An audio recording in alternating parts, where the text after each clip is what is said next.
What's going on, everybody? It's Q from Retro Q Gaming, and it feels like it's been a hot minute since I've recorded a normal video. But anyway, that's beside the point. Let's get into the actual video that I do want to talk about.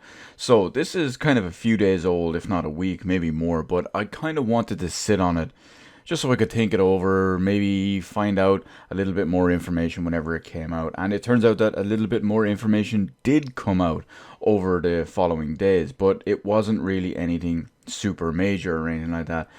And, well, there's mixed feelings about it. So it turns out that I can't say everyone's, because much to about 50% of the audience is dismay, and 50% of the audience is, let's call it, them being okay with. It turns out that Pokemon Sword and Shield, the upcoming upcoming 9th generation, I believe it is, or is it 8? I think it's 8 actually.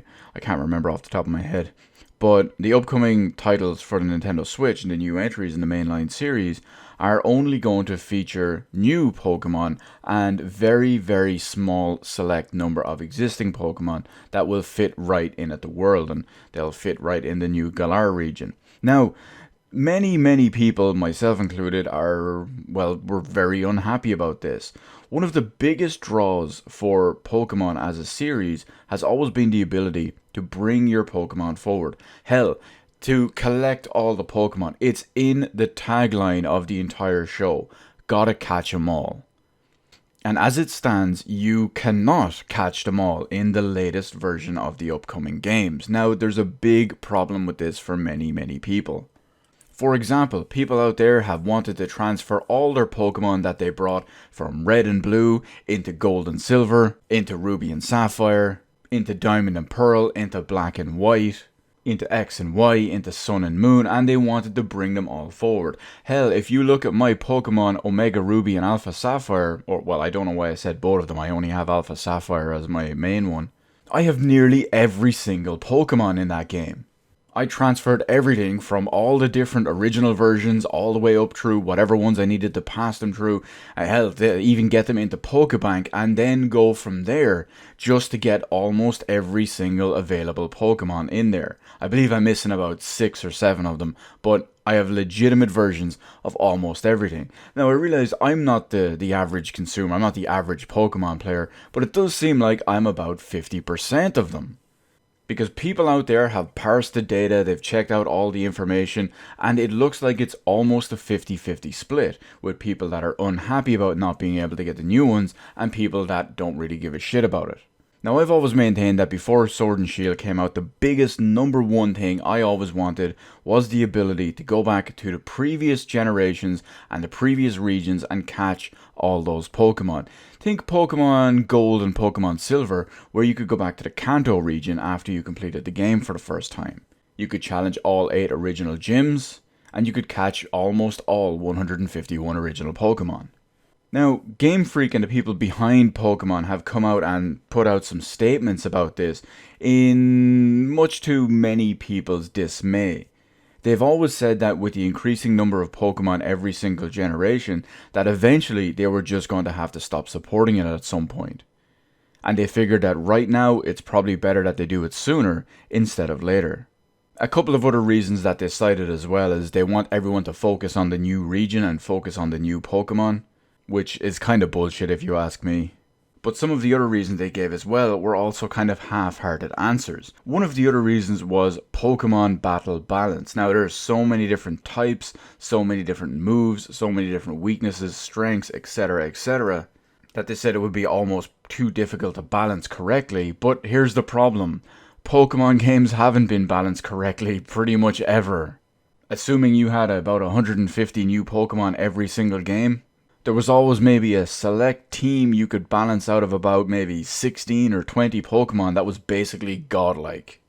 And the majority of people would only be moving it over to have complete Pokedex, probably not to just build the ultimate 100% maxed out team. Of course, there would be a few of those, but still. And probably last up, the most bullshit reason I have ever seen come out of this is they have said that rebuilding proper animations, proper high quality animations as they call it, for almost 1,000 Pokemon at this point, is just too time consuming and demanding. Now, they have the gall to go and say this, but if you watch the latest Pokemon Sword and Moon trailer, wow, how did I mix up Sword and Shield into Sword and Moon? Anyway, if you go back and watch the most recent Sword and Shield trailer, you will see that some of the animations for brand new Pokemon that they're including in there are absolutely laughable. They are one small tier up from, say, Red and Blue, which just had stuff wiggling from side to side. But it doesn't end there, because not only are some of the new animations extremely basic and shit looking, through the wonders of the Citra emulator, which is the 3DS emulator, if you play any of the 3DS Pokemon games like X and Y, Omega Ruby and Alpha Sapphire, Pokemon Sun and Moon, or Ultra Sun and Moon, and if you blow them up and play them at a higher native resolution, the animations, the texture qualities, everything about the actual character models and their animations look great. They run really well. They would essentially just need to port the existing ones over, which I'm not saying is a trivial thing within itself, but it's not like they have to create everything brand new from scratch like they're making it out to. Again, you can go and look anywhere on the internet. There are multiple different people out there that run 3DS Pokemon games through Citra, and you can see just how good at a high resolution they look, including the textures and animations. But anyway, this is all kind of moot because we basically won't be getting any of this stuff.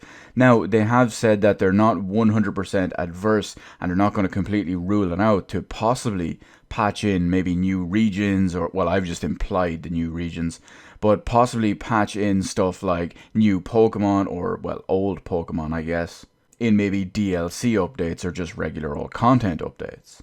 Imagine that, actually. Imagine if they had the new Pokemon Sword and Shield where you could download as kind of expansions old regions with all their old Elite Four, all their old gyms, all their old Pokemon, and maybe even a story to go with it. That would actually be kind of beast mode. I shouldn't have gave them that idea. I will trademark it though.